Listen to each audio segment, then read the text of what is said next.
Hey everyone, welcome to Locked On Lakers for Tuesday. Brian Kamenetzky, Andy Kamenetzky. It's time to open up the mailbag. You've got questions about Rob Pelinka, about the roster, about the coaching search, and we've got answers to all of them. That's next.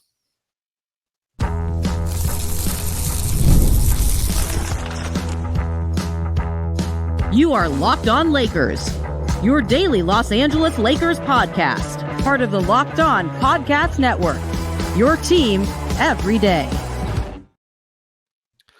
Thanks to everybody for making Locked On Lakers your first listen of every day, Monday through Friday, no matter how or where you get your podcasts. That sounded weird. This one's never behind a paywall, and Locked On Lakers on YouTube is where you can go to hang out with a bunch of people, over 24,000 subscribers to the channel, Andy, all of whom have been very diligently writing us notes and emails at the YouTube channel, at Cam Brothers on Twitter.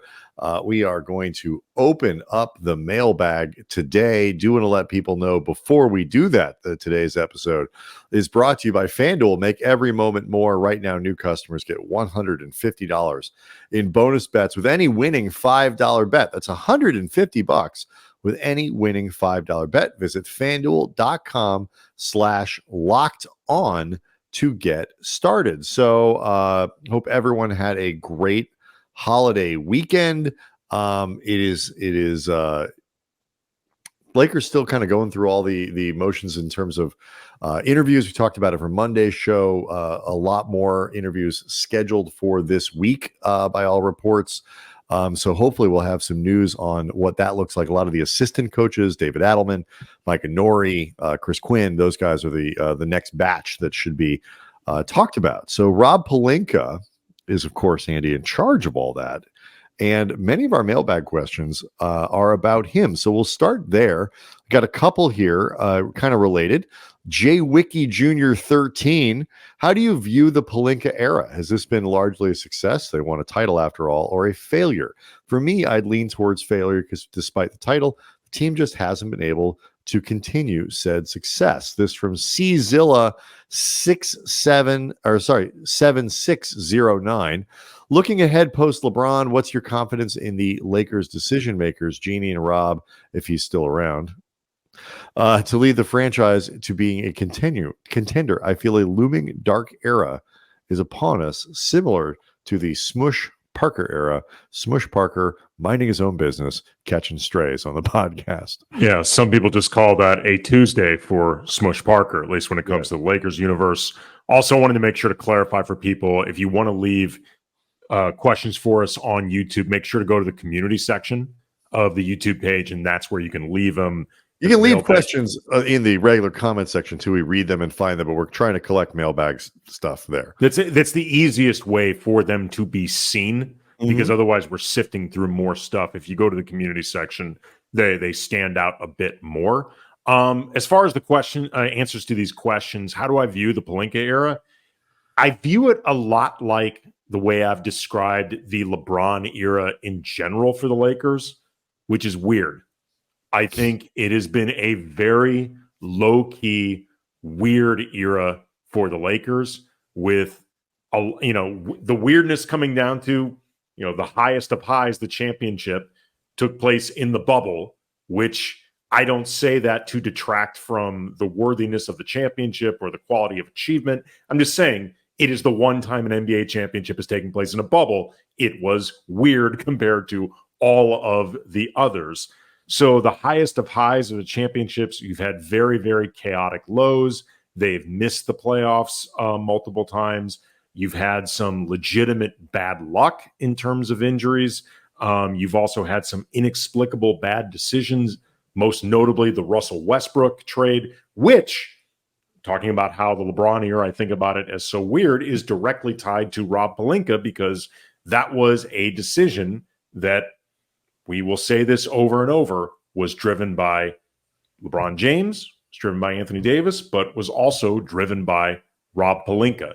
So it's just been a very chaotic era for the Lakers that I think every time you ever feel like Rob Pelinka is starting to grow and gain some momentum, and I would say from the fans' perspective, confidence about his abilities to run the organization, something always happens that takes him 2 steps back and the organization often with him. As far as the idea of, the future with Rob at the helm, do I think they could do better than Rob? Yeah, we've said that many times. If Rob Pelinka was on the open market, I'll stop you there. It's not even just a question of better than Rob Pelinka. They could do better with Rob Pelinka in the sense that part of the problem isn't just that it's just Rob Pelinka. I mean, the man is not an idiot. He has not done universally stupid things. He has done, been shrewd in some cases and whatever. And, he probably looks a lot like your median GM around the league, but he's, on this island, I think purposefully. I think he keeps himself on this island. I don't think he wants a lot of people in the basketball department, but they could do better if they put a better infrastructure around Pelinka. If Jeannie insisted that there be a better infrastructure around him, or at the very least, if everybody's willing to pay to put a better infrastructure around Pelinka. And this actually is a note that we'll get to a little bit when we take questions about the coaching thing. So I agree with you that yes, they can do better than, but I also think it's important to note they could do better with. Well, but you mentioned, and I don't disagree with this, the idea that Rob Pelinka does not want a lot of people around him because he wants to maintain himself at that center of power without, somebody looking to pull the little finger on him the way people often see Rob as that little finger figure. But he has helped a lot in that preference by the fact that Jeannie Buss, it's become abundantly clear, move the economics away from it. Like, remove the idea of how much it would cost her theoretically to expand a front office beyond the pretty skeleton crew that they have, certainly compared to the rest of the league. Jeannie Buss does not want to put people in the organization, in those seats, that are not either directly connected in some way to Laker history, or that she does not have a personal connection with, like on a personal level. I feel like her comfort level with the execs in high places is dictated more by her personal confidence in them than her professional confidence in them. And not that I think she thinks Rob and Kurt Rambis and some of the higher ups are bad at their jobs. I mean, whether you think they are or not, I don't think Jeannie does. I don't think she thinks they are. Right. I don't think Jeannie thinks that they're bad at their jobs. But what she does not want to do is move outside of, in one way or another, that El Segundo bubble. And it's just obvious because she's had multiple opportunities to do this. I remember when Magic abruptly quit, you and I were covering the team for ESPN and The Athletic. We both wrote different articles mentioning how Jeannie should just clean house now, just start over.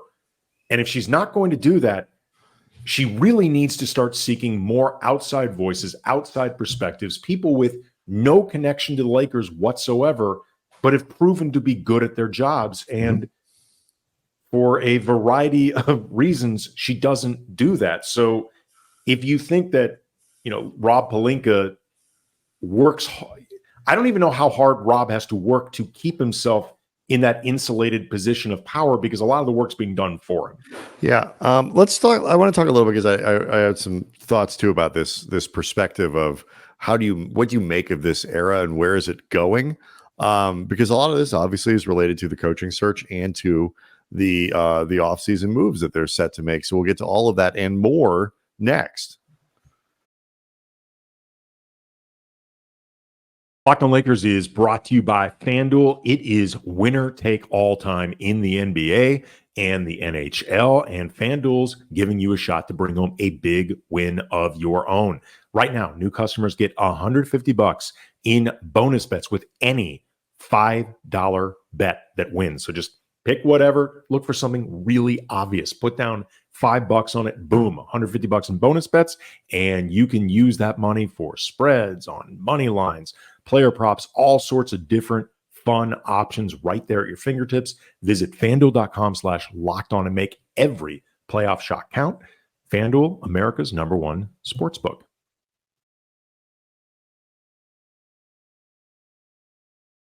Get back to the question about Pelinka here in a second. Do, like many people, want to over the course of the day on Monday across the NBA, want to acknowledge the passing of Bill Walton.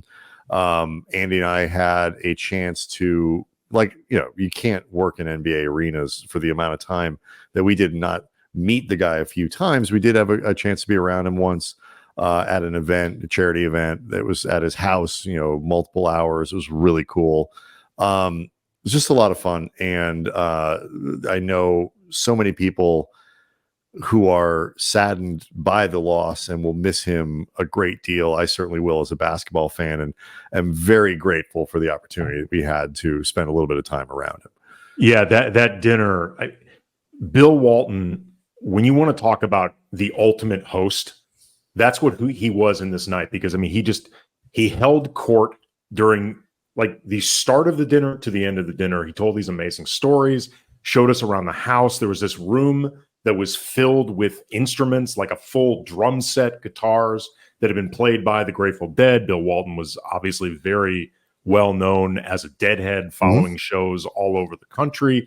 And in the best way possible, he never stopped talking during this dinner, which was exactly what the people who paid to be a part of this charity event, it's what they wanted. Also, we got to know Luke Walton reasonably well while we were covering him both as a player and as a Lakers coach. He and his dad were very close. Bill kept really close tabs on Luke's career, very proud of his impact with the Lakers franchise, even as a former Celtic and Clipper and Blazer.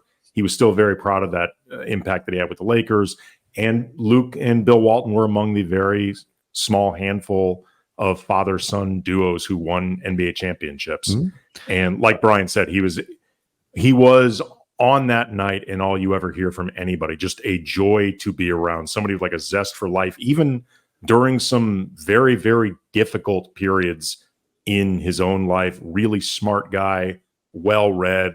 And the way we've talked about Kobe being intellectually curious, Bill Walton was very intellectually curious. And I think people lose, I was talking to I was explaining, because I was listening with my middle son on the way, my middle child on the way home, his youngest son, whatever. He's almost 12.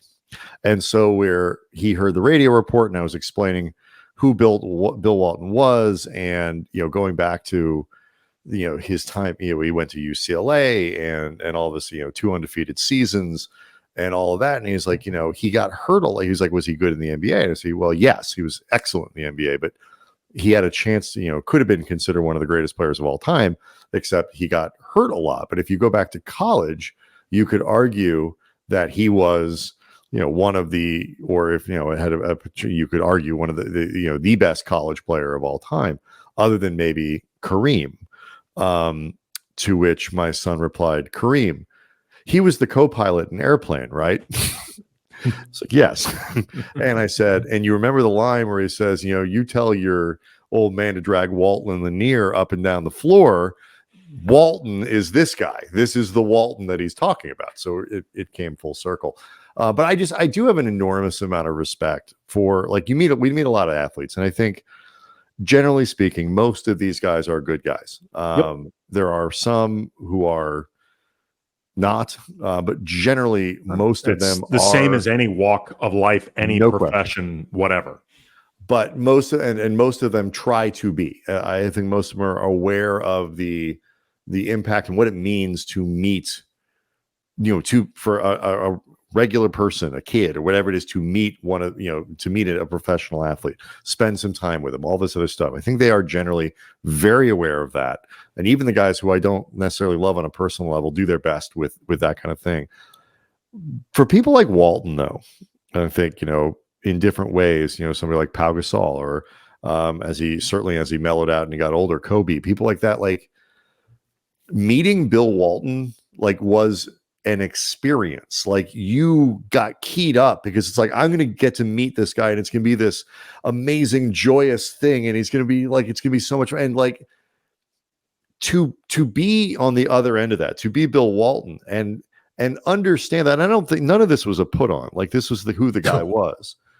But at the same time, he's fully aware of the fan experience, the personal experience of what it is to meet him. And you can't have bad days. You can't have days where you don't feel like talking to people, or you just blow people off, or other kind of stuff. And you can, but he never really seemed to have them. And there's certain athletes who and I have enormous amount of respect for being able to do that, where you never can really turn it off because he's 7 feet tall.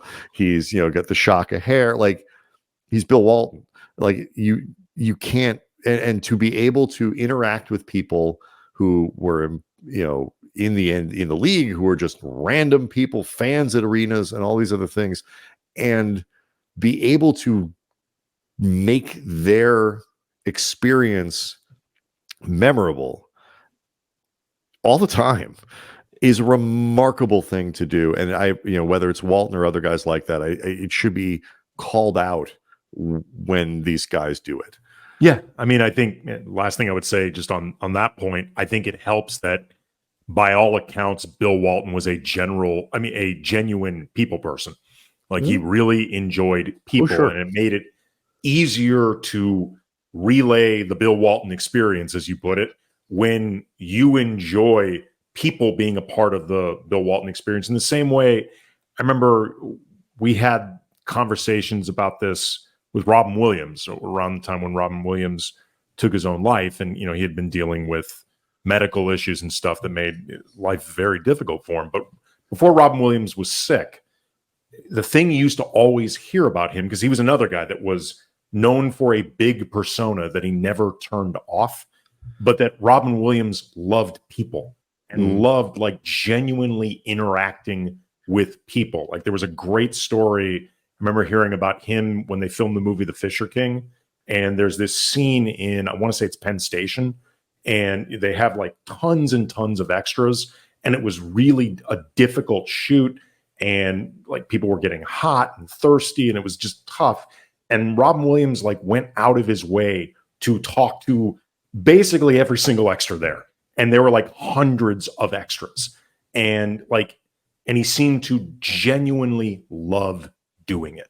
And he made those people feel special.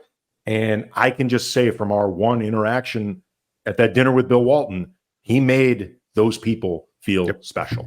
So condolences to Luke and to the Walton family, and really the NBA family, on a big loss. Bill Walton is 71 years old. So back to long this bout with cancer, by the way, for those unaware. A little more on Pelinka, and then we'll go break and come back and do a little, and then we'll get to some coaching questions. I don't think you can call this it's not a failure. It's it's unfair to refer to this. They did win a title. They went to a Western Conference final. I think where both Jay Wiki and C Zilla hit on it is the lack of sustained, consistent winning is, I think, what marks this. There's no continuity between, the title team, the team that goes to the Western Conference Finals. It's sort of up and down every year. It's a grab bag every year. They've replaced a lot of coaches. I mean, there's a certain level of, you ought to be able to be pretty good. You've got LeBron and AD that I think they've met barely. I think they've sort of hit the what I would consider to be kind of the minimum amount of success that you would think you could have for this many seasons with those two guys, unless you think the title kind of absolves them of that. I don't think they've exceeded expectations. They've absolutely, look, the expectations are what they are. And if you want to say the expectations were in retrospect too high, whatever, but the expectations were what they were. The idea that LeBron and Anthony Davis together over 5 seasons would give you just one trip to the finals, albeit with a win, but again, very weird circumstances, then one trip to the Western Conference Finals, 2 first-round exits, and one missing the playoffs altogether. And then you combine LeBron, his first season with the Lakers, they missed the playoffs altogether. I don't think they've met the expectations. I don't think they've come, to be honest, close to meeting. No, it's very fair. Like I said, it's bare minimum, Look, I don't say this to sound, entitled or somebody who doesn't recognize how hard winning is, because I think especially if you're somebody who's been a Laker fan for a long time, I think it can be very easy to look past how just damn difficult it is to win championships. And I think sometimes there can be, I don't want to say Laker fans take it for granted, because we've interacted with enough Laker fans to know how much these championships mean to them. But I do think it can be easy, if this is the world you were raised in rooting basketball, to think that it's easier than it is, just because there's been so many. But the expectations were that they would be highly competitive more often than they have been.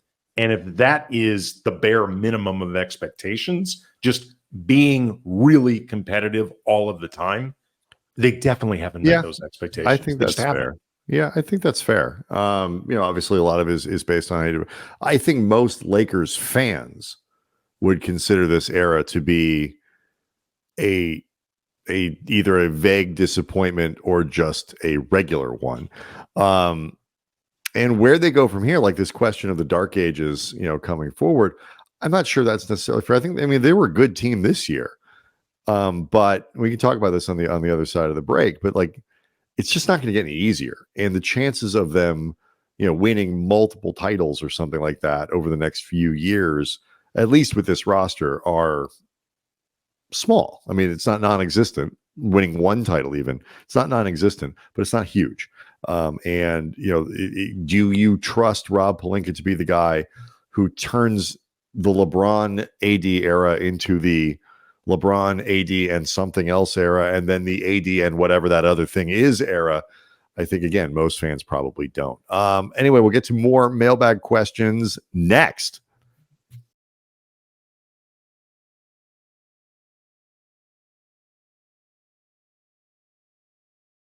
We spent a lot of time on the coach stuff on Monday, and then we're going to come back to it. I think this question of assistant coaches is really an interesting one for the Lakers, and revealing for a lot of what they're going to be able to get. Like, if it is JJ Redick, what they'd be able to surround him with. And it gets some of the questions like we had about Pelinka. Are they willing to spend the money? Will they have a big enough department? All that other kind of stuff. So we'll maybe save some of those coaching questions. This one I thought was interesting from X-Tide 25XX, a lot of X's. We don't need to read the whole thing, but the most important part of it to me: do you think the want to come to LA to prove it contract has died down? The idea, basically, he's asking the idea that the Lakers are really going to be a big, attractive place for prove it guys to come. He talks about Wood. He talks about Reddish. Some of the inconsistencies that those guys had this year with their minutes, maybe not being seen as terribly successful when it was all said and done. So a couple parts in this question, but let's start with that one. It's an interesting one to me to think about, like, how attractive are the Lakers as a sort of make good destination, because they need those kinds of players theoretically to fill out a roster. I think you can just as easily look at Malik Monk as a very recent success story, and the Lakers, just to reiterate, wanted to keep him. It just was not going to be financially doable because of cap rules and things like that. I think Lonnie Walker was absolutely a reasonably good success story for the Lakers. I doubt the Lakers have lost any credibility or appeal compared to the rest of the league, if nothing else. Like, I don't think the Lakers have become less appealing as that type of place, because the bottom line is, if you're on the Lakers, your games are going to get a lot more attention than a lot of teams around the league, even some of the teams that, objectively speaking, are better than the Lakers. You're just going to get some more attention. So you have the opportunity to potentially really showcase yourself. And I think actually, one of the things I thought was interesting about the question was the framing of it. Do you look at Cam Reddish as if you're somebody looking at, like, do I want to go to LA? Am I going to get any opportunities? Like you say, am I going to be able to be seen on a national stage? Do you look at Cam Reddish and think that was a failure? I don't. Cam Reddish the reason Cam Reddish, you look at Reddish at the end of the year and say, like, maybe that didn't work or it wasn't a success. It's not because he didn't get an opportunity. If anything, he played too much. To be perfectly honest, the problem with Reddish was Reddish. And really the problem with most of these guys, when you end up on a 1-year deal somewhere or a make good contract, it's usually because there's something, by league standards, there's something wrong with you. There's something that has been deficient over the course of your career. You have not met expectations. You're Jackson Hayes at the end of a rookie contract. And nobody wants to give you an extension or whatever it might be. I think you just mentioned Jackson Hayes. I think Jackson Hayes did enough with his minutes that he could at least, I don't know if he will or won't opt out of his deal, but I think he could confidently opt out of his deal. Like, at the very worst, Jackson Hayes is going to get another league minimum. Well, I was about to say he could opt out of his deal knowing that he'll have a job next year. Will it be a better deal? A long-term contract? No, but I don't know. But I think Jackson Hayes might have. I think he played well enough that a bump is a possibility. Yeah, I don't think it's a given, but if Jackson Hayes had done the same thing for Charlotte, he gets talked about less. I think the Lakers' batting average here is probably comparable to most of the league.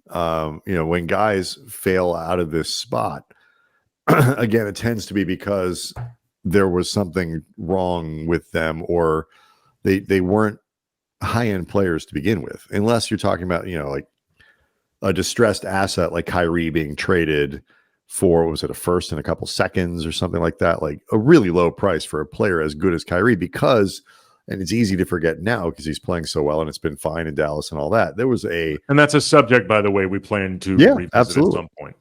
Monumental amount of craziness around Kyrie. That said, so far Kyrie is making my evaluation of that situation look bad, in the short term at least, look bad. No question about that. Shmulu Weiss 522 asks a question that I know is one, Andy, that has been near and dear to your heart. Does Austin Reaves get traded this offseason? I don't think he's going to get traded for anybody that isn't an all-star or all-star adjacent type player, like somebody who's considered on that level. I don't think they're going to move Reaves just because he's one of the best players on this team. He's young. He's on a very cost-controlled bargain contract, at least compared to around the league for his production. Most guys make more than him. That being said, I think they need to be more open to the idea of moving Austin Reaves than they have been if they really want to bring in a ceiling raiser type player, as opposed to floor raising, even high-end role players who do matter.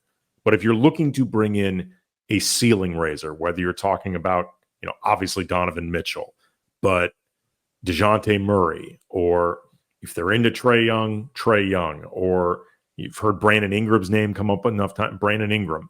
If you're going to bring in one of those guys, the other team is going to ask for Austin Reaves. Mm-hmm. And if you consider Austin Reaves, if not untouchable adjacent, then you're just not serious about this. And I remember this was something that I brought up around the trade deadline last year, because by multiple reports, the Lakers were willing to move D'Angelo Russell in a deal for DeJounte Murray.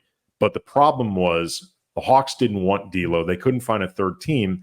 And the Lakers were unwilling to move Reaves for DeJounte Murray. And Reaves is actually who Atlanta wanted.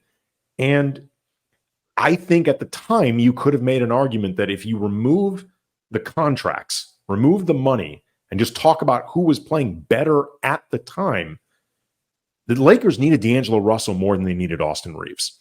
I think you can make a very strong argument that in that moment, D'Lo made them better than Reaves. I think he was at nothing else around the deadline playing better than. I think Reaves had recovered, I think, pretty well to that right, point. but you don't know that in the moment. You don't know that. But I mean, I think by then he was playing better, but not as good as D'Lo. The question, the bigger question, like you say, is just that one of, can you get, if you want to make a major roster upgrade, can you do it without giving him up? Because he is easily their best trade chip. Like Rui Hachimura, I don't think is without value, but had a good regular season that I think kind of established some legitimacy. The 3-point shooting was really good, but the playoffs didn't help him, and he's got some obvious shortcomings. Reaves is a much more foundational player that almost any team in the league could use. Like, it's hard to think of a place where he couldn't go and be useful. No, he's a very blendable player. We saw it with Team USA. So you can't, that's part of the calculus they have to go through is, how much better do we get if we trade for star X or almost star Y, but it costs us Reaves, as opposed to Hachimura or another available player, Gabe Vincent or something like that, where we keep Reaves and maybe get a lesser player back that helps us further down the rotation or whatever it might be, because they just don't have that many choices. And trading D'Angelo Russell is not an easy thing to do. It's just not something that you have a lot of flexibility with because of his contract. And so lots of other questions about personnel. I think this one from D Stonebreaker 1640 is one we could get into tomorrow. Tease it now. The question, considering they stay relatively healthy with another year of continuity, how much better can the current roster be with minimal to no change? That is another question that gets to the coaching thing. So we'll get into that stuff tomorrow. D Stonebreaker, make sure you're tuning in. Locked On Lakers on YouTube is where you can go to hang out, see the show, and leave us questions in the community section for the mailbag or at Cam Brothers on Twitter. We'll see everyone tomorrow.